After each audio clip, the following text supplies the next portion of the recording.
Hey guys, this is Neeraj and you're watching Qtrix 2.0 official YouTube channel of Qtrix।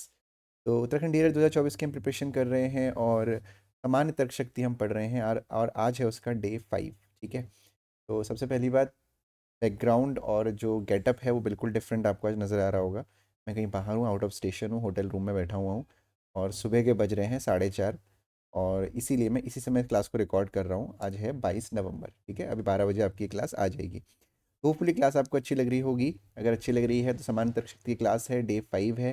4 classes हो चुकी हैं, उनको भी ज़रूर चेकआउट करिएगा और मैथ्स की क्लास रोज़ शाम को 7:30 बजे हो रही है, उसको भी एक बार ज़रूर जाके देखिएगा। ठीक है। तो चलिए बहुत ज़्यादा देरी नहीं करते हुए, क्योंकि आज मेरे पास भी थोड़ा सा समय कम है और भी क्लास रिकॉर्ड करनी है, तो क्लास को शुरू करते हैं। तो पहला जो क्वेश्चन है हमारा वो रीजनिंग का क्वेश्चन है, क्योंकि सारे प्रीवियस ईयर के क्वेश्चन है। तो देखते हैं कौन सा क्वेश्चन है हमारा। पहला पहला क्वेश्चन है हमारा, ये रहा हमारे सामने। ठीक है, देखो जी। निम्नलिखित अक्षरों, अंकों, संकेतों की श्रृंखला का सावधानी पूर्वक अध्ययन कर नीचे दिए गए प्रश्नों के उत्तर दीजिए। ठीक है, आपके सामने एक सीरीज दी हुई है, एक श्रृंखला दी हुई है। इस जो ये श्रृंखला है इसमें आपको दे रखा है M2U डॉलर डी परसेंटेज, बहुत सारे चीज़ें दी हुई हैं। बेसिकली तीन चीज़ें हैं, न्यूमेरिक है यानी नंबर्स हैं, अल्फ़ाबेट हैं और सिंबल्स है यानी साइंस हैं। और इसी पे बेस्ड आपको क्वेश्चन का आंसर करना है। क्वेश्चन नंबर 29 देखते हैं। निम्नलिखित में से कौन बाएं अंत से छठे और दाएं अंत से आठवें के ठीक मध्य में है? तो हमें क्या करना है, बाएं अंत से छठा ढूंढना है। तो बाएं से छठा कौन सा होगा? 1 2 3 4 5 6, बाएं से छठा आपका ये हो गया। ठीक है। दाएं से आठवां, 1 2 3 4 5 6 7 8, दाएं से आठवां ये हो गया। ठीक है। अब इसके बीच में निकालने के लिए आप क्या करोगे, एक एक करके एलिमिनेट करते रहो। पेंसिल से कर लो अगर आप कॉपी में हो तो, एक यहाँ से एलिमिनेट, एक यहाँ से एलिमिनेट, या काउंट करके मिड वाला भी निकाल सकते हो। एक यहाँ से, एक यहाँ से, एक यहाँ से एलिमिनेट, एक यहाँ से एलिमिनेट, एक यहाँ से एलिमिनेट, एक यहाँ से, यहाँ से, यहाँ से, यहाँ से, यानी जो हमारा आंसर बचा वो बचा ऑप्शन नंबर ए, यानी कि ए। ठीक है, यानी ऑप्शन नंबर ए आपका आंसर हो गया और ए ही आपका आंसर है।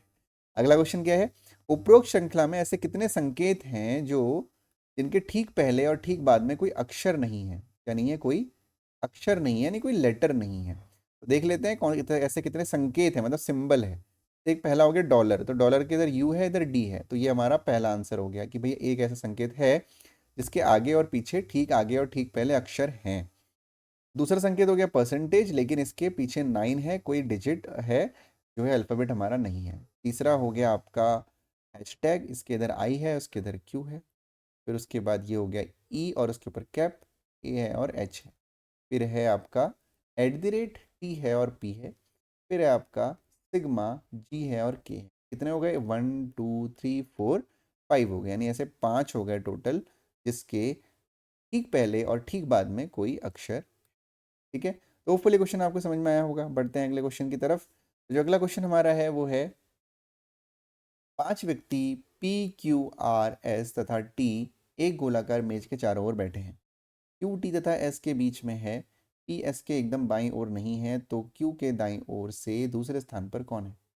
ठीक है। तो देखो ध्यान से, 5 व्यक्ति हैं PQRST। अब जब भी हमारे सामने सिटिंग अरेंजमेंट का क्वेश्चन आएगा, यानी कुछ 4 लोग बैठे हैं, 5 लोग बैठे हैं, 6 लोग बैठे हैं, 8 लोग बैठे हैं, टेबल के चारों तरफ बैठे हुए हैं, या उत्तर की तरफ देख रहे हैं, साउथ की तरफ देख रहे हैं, मतलब बेसिकली सिटिंग वाले क्वेश्चन जो होते हैं। तो सिटिंग अरेंजमेंट के जितने भी क्वेश्चंस हमारे आने वाले हैं, सिटिंग अरेंजमेंट के सभी क्वेश्चंस में हमें ये बताना बहुत ज़रूरी है, यानी क्वेश्चन हमें ये ज़रूर बताएगा कि वो किधर बैठे हैं।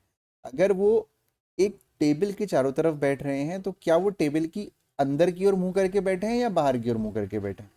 अगर वो एक सीधी लाइन में बैठे हैं तो उनका फेस नॉर्थ की तरफ है, यानी उत्तर की तरफ है, या दक्षिण की तरफ है, ये बताना बहुत ज़रूरी है। अगर किसी क्वेश्चन में ये नहीं बताया गया है तो उस क्वेश्चन के लिए आंसर निकालना मुश्किल है। इवन मैं ये कह सकता हूँ कि नहीं निकल सकता आंसर। तो यहाँ पे जैसे कि आपसे बोला गया है, PQRST एक गोलाकार मेज के चारों ओर बैठे हैं, QTS और T बीच में बैठे हैं, PS के एकदम बाईं ओर नहीं है। अगर हमें ये नहीं बताया गया है क्लियरली कि वो अंदर की तरफ फेस करके बैठे हैं या बाहर की तरफ फेस करके बैठे हैं, तो हम ये कैसे बता देंगे कि उनका बायां या दायां क्या कहाँ है? अगर वो अंदर की तरफ देख रहे हैं तो उनका लेफ्ट अलग होगा, अगर वो बाहर की तरफ देख रहे हैं तो उनका लेफ्ट अलग होगा। तो इस क्वेश्चन में हमें ऐसा नहीं दिया गया है कि उनका फेस किधर है, तो आंसर होगा ऑप्शन नंबर डी, जानकारी अधूरी है। ठीक है, क्लियर हो गया सभी को जो मैंने बोला, ध्यान रखिएगा। ठीक है, अगला क्वेश्चन देखते हैं। अगला क्वेश्चन है हमारा, यदि P का अर्थ है भाग देना, T का अर्थ है जोड़ना, S का अर्थ है घटाना और N का अर्थ है गुणा करना, तो 10T 16P 4N यहाँ पे 4S 8 का क्या होगा? यहाँ पे 4 की जगह पे ना, एक्चुअली मैं बता रहा हूँ आपको, यहाँ पे 6 होगा, तभी आंसर मैच करेगा ऑप्शन से, है ना। कोई दिक्कत नहीं, मैंने पहले देख लिया था लेकिन यहाँ पे लिखना भूल गया था, यहाँ पे 6 हो जाएगा। तो अब हम क्या करेंगे, क्वेश्चन को सॉल्व करेंगे। 10, टी क्या है भाई? टी का अर्थ है जोड़ना यानी प्लस, फिर है 16, तो 16 का 16 लिखेंगे यहाँ पे। फिर पी का अर्थ क्या है? भाग देना यानी भाग देना, फिर हो गया 4। एन का अर्थ है गुणा करना, फिर हो गया 6। एस का अर्थ है घटाना यानी 8। अब जो हमारा एक फॉर्मूला होता है BODMAS, बॉड मास, मैथ्स में होता है कि पहले हम ब्रैकेट सॉल्व करते हैं, फिर ऑफ सॉल्व करते हैं, फिर डिवीजन, फिर मल्टीप्लिकेशन, फिर एडिशन और फिर सब्ट्रैक्शन। तो ये तो है नहीं, पहले डिवीजन सॉल्व होगा यानी पहले ये वाला सॉल्व होगा, तो ये सॉल्व करेंगे यानी 10 प्लस 16/4 होता है 4, यानी 4 4 16 यानी 4 चक्को 16 गुणा 6 और माइनस का 8। ठीक है, माइनस का 8, तो ये हो जाएगा 10 प्लस, फिर करेंगे मल्टीप्लाई सॉल्व, 6 4 24 और माइनस का 8। 24 और 10 आपका होता है 34, 34 और माइनस 8 यानी हो जाएगा 26, यानी ऑप्शन नंबर ए जो है हमारा यहाँ पे आंसर होगा। क्लियर है सभी को? चलो जी, बढ़ते हैं अगले क्वेश्चन की तरफ। अगला क्वेश्चन है हमारा, यदि पी क्यू के उत्तर दिशा में, पी क्यू के उत्तर दिशा में, आर पी के दक्षिण पश्चिम में तथा एस क्यू के उत्तर पूर्व में है, तो कौन सा निश्चित रूप से सत्य है? ठीक है, देखिए, जब भी डायरेक्शन वाले क्वेश्चन आएंगे तो सबसे पहले आपको प्लस बनाना है। जब भी आप क्वेश्चन सॉल्व कर रहे हो, आप किसी भी दिशा में बैठे हो, है ना, आप सॉल्व करने के लिए किसी भी डायरेक्शन में बैठे हो, अपनी कॉपी में प्लस बनाओ, और आपके प्लस के जो ऊपर वाला होगा ये हो जाएगा आपका उत्तर, है ना, यानी नॉर्थ। ये हो जाएगा आपका दक्षिण, और राइट हैंड में हमेशा होगा आपका पूर्व दिशा, और लेफ्ट हैंड में हमेशा होगा पश्चिम दिशा।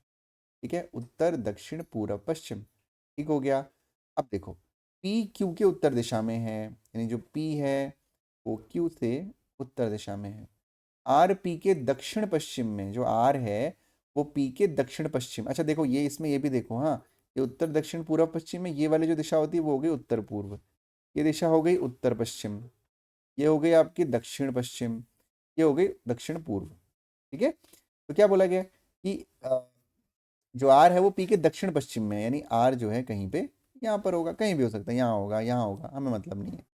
एस क्यू के उत्तर पूर्व में है, जो एस है उत्तर पूर्व का मतलब ये वाली डायरेक्शन, जो एस है वो क्यू के, एस हो गया क्यू के उत्तर पूर्व में। क्या बोला गया, इनमें से कौन सा निश्चित रूप से सत्य है, सच है?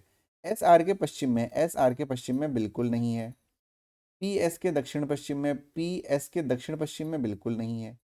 पी आर के उत्तर पूर्व में है, पी जो है आर के उत्तर पूर्व में है, यानी ये वाली डायरेक्शन, बिल्कुल सही जवाब, यानी ऑप्शन नंबर सी जो है हमारा यहाँ पे आंसर होगा। ठीक है, क्लियर है? चलो जी, बढ़ते हैं अगले क्वेश्चन की तरफ। तो जो हमारा अगला क्वेश्चन है वो क्या होने वाला है, किसी सांकेतिक भाषा में ब्रैकेट को एक नंबर दिया गया है और फिर डियर को भी एक नंबर दिया गया है। तो ऐसे क्वेश्चन के लिए सबसे पहले हमें क्या चेक करना है, हमें चेक करना है कि कहीं एक अल्फ़ाबेट के लिए, एक अल्फ़ाबेट के लिए एक न्यूमेरिक तो नहीं दिया गया है। तो ब्रैकेट 9 3 4 1 2 8 5, डियर 6 8 4 3। ठीक है, चलो देखो ध्यान से, अगर हम ध्यान से देखते हैं तो सबसे पहले हमने देखा कि ई के लिए यहाँ पे भी 8 यूज़ किया गया है, ई के लिए यहाँ पे भी 8 यूज़ किया गया है, ए के लिए यहाँ पे भी 4 यूज़ किया गया है, ए के लिए यहाँ पे भी 4 यूज़ किया गया है, आर के लिए 3 और आर के लिए 3, मतलब ये कंफर्म हो जाता है कि किसी भी एक अल्फ़ाबेट के लिए एक पर्टिकुलर नंबर यूज़ किया गया है। हमें बताना है ट्रेड, TRADE, तो टी के लिए क्या यूज़ किया गया है 5, आर के लिए क्या यूज़ किया गया है 3, ए के लिए क्या यूज़ किया गया है 4, डी के लिए क्या यूज़ किया गया है 6, ये देखो 6, ई के लिए 8, यानी 5 3 4 6 8, यानी ऑप्शन नंबर सी जो है हमारा यहाँ पे आंसर होगा। क्लियर है? बहुत बढ़िया। अगला क्वेश्चन है फिर से डायरेक्शन का। मोहन 6 किलोमीटर पूर्व की ओर चला, ठीक है, चलने दो, ठीक है, फिर वह दक्षिण की ओर मुड़कर 8 किलोमीटर चला। मोहन अब अपने चलने के स्थान से कितनी दूरी पर है? तो हमें जब भी डायरेक्शन का क्वेश्चन करना है हमें प्लस का निशान बनाना है। ये हो गया उत्तर, ये हो गया दक्षिण, ये हो गया पूरब, ये हो गया पश्चिम। मोहन 6 किलोमीटर पूर्व की तरफ, मान लेते हैं मोहन यहाँ था, चला वो कितना 6 किलोमीटर चला, फिर वो दक्षिण की तरफ मुड़ा और 8 किलोमीटर चला, तो वो अपने इनिशियल पॉइंट से यानी इस स्थान से यहाँ तक की दूरी कितनी है। तो दूरी का मतलब ये नहीं कि 6 और 8 जोड़ दो, 8 और 6 14 मत करके आ जाना वहाँ पे, ऐसा नहीं होता भाई। दूरी ये कैसे हो जाएगी, तो इसका मतलब दूरी ये भी हो सकती है, कहीं से भी घूम के आ जाएगा। दूरी जब भी आपसे कहा जाएगा तो आप एज्यूम करोगे कि शॉर्टेस्ट पाथ, यानी उन दोनों बिंदुओं को डायरेक्टली आप कैसे मिला सकते हो, वही आपकी दूरी होगी। ठीक है, तो 6 और 8 हो गया, ये आपको निकालना है। तो ये कैसे निकालते हैं, इसके लिए यूज होता है पाइथागोरस थ्योरम। ये होता है 90 डिग्री। ये मैं आपको तब बताऊंगा बहुत अच्छे से, बहुत डीप में, जब मैं डायरेक्शन डिस्टेंस आपको पढ़ाऊंगा। अभी फिलहाल हम लोग प्रीवियस ईयर कर रहे हैं, तो हम बिल्कुल बेसिक ऐसे ही करेंगे। तो क्या करते हैं पाइथागोरस थ्योरम के लिए, ये भी आसान है, जो भी बाकी दो नंबर है उनका स्क्वायर कर लो, 6 स्क्वायर प्लस 8 स्क्वायर, और इसका अंडर रूट निकाल देते हैं। ठीक है, तो अंडर रूट के अंदर 6 6 36, 8 8 64, यानी अंडर रूट के अंदर हो जाएगा 100। 100 का अंडर रूट होता है 10, यानी यहाँ पे आ जाएगा 10, यानी 10 किलोमीटर जो है हमारा आंसर होगा। ठीक है, तो 14 पे टिक मत करके आना, ऑप्शन नंबर बी 10 किलोमीटर हमारा आंसर होगा। ठीक है जी, चलो जी अगला क्वेश्चन देखें फिर। तो नेक्स्ट क्वेश्चन जो हमारा है वो है, मनोज अपने घर से 9 बजने से 20 मिनट पूर्व सुबह चलता है तथा 25 मिनट में शाम के घर पहुंच जाता है। वहां वे दोनों 15 मिनट में नाश्ता करके कार्यालय के लिए चलते हैं तथा चलने के 35 मिनट पश्चात कार्यालय पहुंच जाते हैं। श्याम के घर से कार्यालय के लिए वे कब निकले थे। बहुत सिंपल क्वेश्चन है, देखिए स्टेप बाय स्टेप कैसे करना है। मोहन अपने घर से 9 बजने से 20 मिनट पूर्व सुबह चलता है, 9 बजने से 20 मिनट पहले, है ना। तो 9 बजने से 20 मिनट पहले का मतलब है 8 बजकर 40 मिनट पे वो चला। ठीक है, तथा 25 मिनट उसको लगे शाम के घर पहुंचने में, तो 25 में जोड़ दिए 40 50 60 और 5, यानी 9 बजकर 5 मिनट पे वो शाम के घर पहुंचा। वहां उन दोनों ने 15 मिनट का रेस्ट किया, तो 15 मिनट का रेस्ट किया मतलब खाना खाया नाश्ता किया, तो 15 मिनट बाद वो निकले, यानी 9:20 पे वो निकले। और अगर आप ध्यान से देखोगे तो आगे करने की कोई ज़रूरत नहीं है, क्योंकि पूछा गया है शाम के घर से कार्यालय के लिए वे कब निकलते हैं, 9:20 पर निकलते हैं, यानी ऑप्शन नंबर बी यहाँ पे आपका। ठीक है, क्लियर है, समझ में आया। तो भाई आज की क्लास में इतने ही क्वेश्चन। उम्मीद करता हूँ कि क्लास आपको अच्छी लगी होगी। अगर अच्छी लगी है तो वीडियो को लाइक और चैनल को सब्सक्राइब जरूर कर देना। ठीक है, मैं बाहर हूँ इसीलिए जो है छोटी क्लास ली है, हालांकि 12 मिनट की क्लास हो चुकी है, कोई इशू नहीं है। तो थोड़ा सा जल्दी मैंने पढ़ाया होगा हो सकता है आज, क्योंकि एज आई यू नो कि थोड़ा सा कहीं बाहर हूँ और भी क्लासेस लेनी है। पूरा दिन बहुत बिजी शेड्यूल होने वाला है काम से ही। ठीक है, चलो जी, थैंक यू सो मच। शाम को फिर से मिलेंगे आप लोगों से मैथ्स की क्लास में, वो मैंने पहले रिकॉर्ड करके रखी है मैथ्स की क्लास, तो वो आ जाएगी आज शाम को 7:30 बजे। ठीक है, तो बिल्कुल निश्चिंत होकर पढ़िएगा, पढ़ते रहिए, फॉर्म आने का इंतजार मत करिए, फॉर्म आएंगे, है ना, कोई दिक्कत नहीं है, बस पढ़िए, पढ़ने से नुकसान नहीं होगा, फ़ायदा ही होगा। ठीक है, thank you so much for watching, bye bye and take care.